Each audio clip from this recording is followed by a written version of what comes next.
Alam mo, doon sa unang termino ko na naputol, napakadami kong proyektong sinimulan. Yung mga proyektong yon, makikita natin ngayon na talagang gamit na gamit yung mga multipurpose gymnasiums na ginawa natin. Halos hindi ka makabook ngayon dahil talagang mula umaga hanggang madaling araw nakabook yon at ginagamit ng mga hindi lang ng kabataan pero ng mga naninirahan doon sa komunidad kung saan natin pinagawa yung mga gymnasium natin. Yung mga barangay halls, nakikita natin na hanggang ngayon, gamit na gamit at napapakinabangan ng tao. Yung additional na mga school buildings na pinagawa natin, talagang nabiyayaan yung mga estudyante. Yung health care facilities, kagaya ng additional wing sa hospital na pinatayo natin, talagang makikita natin napakaraming taong nakikinabang.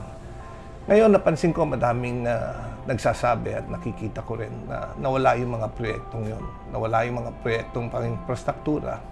Maraming umaangal sa akin na ngayon pinipili na lang yung tinutulungan. Sabi ko, bakit kailangan piliin yung tinutulungan, yung binibigyan ng ayuda, binibigyan ng AIC, binibigyan ng AKAP? Ba't pinipili? Bakit ginagawang pang-payroll ng mga leader? Bakit ginagawang pang-payroll ng mga supporter? Yung AIC, yung AKAP, yan binibigay para sa mga taong nangangailangan. Dapat ang pagkapipili ka, ang magiging batayan ng pagpili, yung taong nangangailangan. Yun dapat, kahit sino, whether supporter o hindi, basta nangangailangan ng tulong. Ibigay natin yan, huwag natin ipagkait.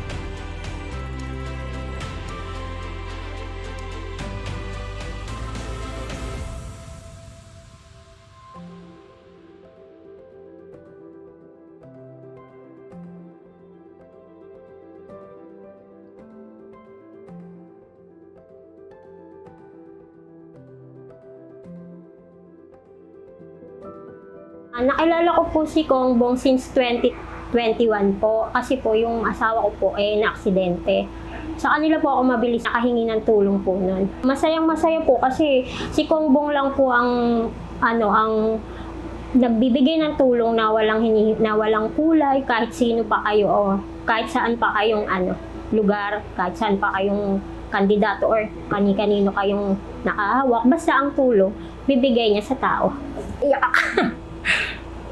Wait. Opo. At saka maraming salamat po kasi yung anak ko, lifetime po yung niya yung therapy niya. Sa ngayon po, hindi na po kami nakakalapit ng yung mabilisang tulong. Sa barangay po namin, halos yung kalugar po namin, nung sumama sa akin, wala na, hindi na sila naaabutan ng mga tulong. Ay, kay Kongbong po hindi po talaga nag-aatubiling magbigay ng tulong kahit sino pa kayo. Maraming salamat po at bumalik po kayo.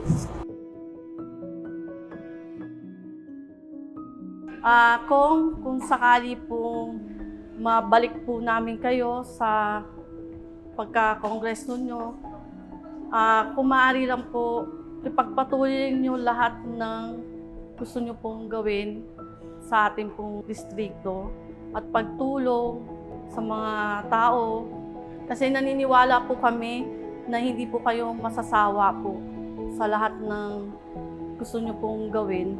Alam po namin magagawa niyo po yan.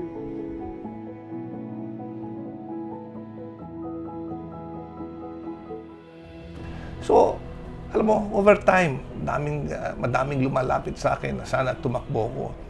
Masaya na sana ako sa pribadong sektor, masaya na ako na kasama ang aking pamilya.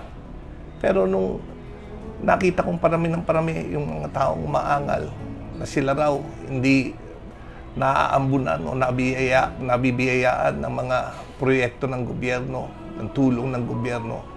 Sabi nila sana raw tumakbo ko. Nung nakita ko na walang ibang magfa-file, sabi ko hindi pwede yan. Kailangan may choice yung tao. Dahil kung gusto ng mga tao na mabalik yung mga proyekto na napapakinabangan, kailangan may choice sila. At ngayon meron na si Kongbong Suntay. Kung gusto nila kagandahan ng kinabukasan ng kanilang anak, kung yan yung choice nila, then meron na sila. Si Kongbong Suntay ang magdadala niyan. Kung gusto nila na pantay-pantay na pagbibigay ng tulong at serbisyo ng gobyerno, now may choice sila. si Bongbong Suntay. Kaya ang aking pagtakbo, hindi ito para sa sarili ko. Ito, ang pagtakbo ko, sakripisyo ko para sa mga kadistrito ko na minamahal, para sa bayan natin, para may choice sila. Alam mo, nagulat ako sa dami ng taong sumusuporta. It was really unexpected dahil sabi ko nga, maliit lang yung simpleng pagpa-file lang ang gusto kong mangyari. Although, siyempre, yung mga supporters natin, nag-text sila sa mga ibang kapwa nila supporters. Nagulat ako dahil yung mga luma kong mga campaign shirts nung ako'y congressman, suot-suot nila. Kaya talagang nakakatindig balahibo nung nakita ko yung dami ng tao. At ako'y nagpapasalamat sa kanilang lahat. Sila ang nagbibigay sa akin ng lakas ng loob na ipagpatuloy. Sila ang nagbibigay sa akin ng affirmation na tama yung desisyon ko na tumakbo para sa mga tao. At sa aking pagtakbo, natutuwa ako.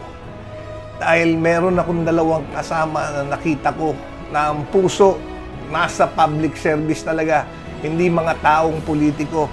Itong dalawang taong ito, willing gastusin yung kanilang pera para magamit, may pantulong sa tao. Itong dalawang taong ito, willing na yung oras nila isakripisyo para sa kapakanan ng mga tiga-Distrito 4. Kaya sabi ko, magaan itong pagtakbong ito dahil nakakita ako ng mga tao na pareho ko yung pananaw na gustong tumulong, yung pananaw na willing magsakripisyo. Ito, si Boss Kiko Del Mundo at siyempre si Atty.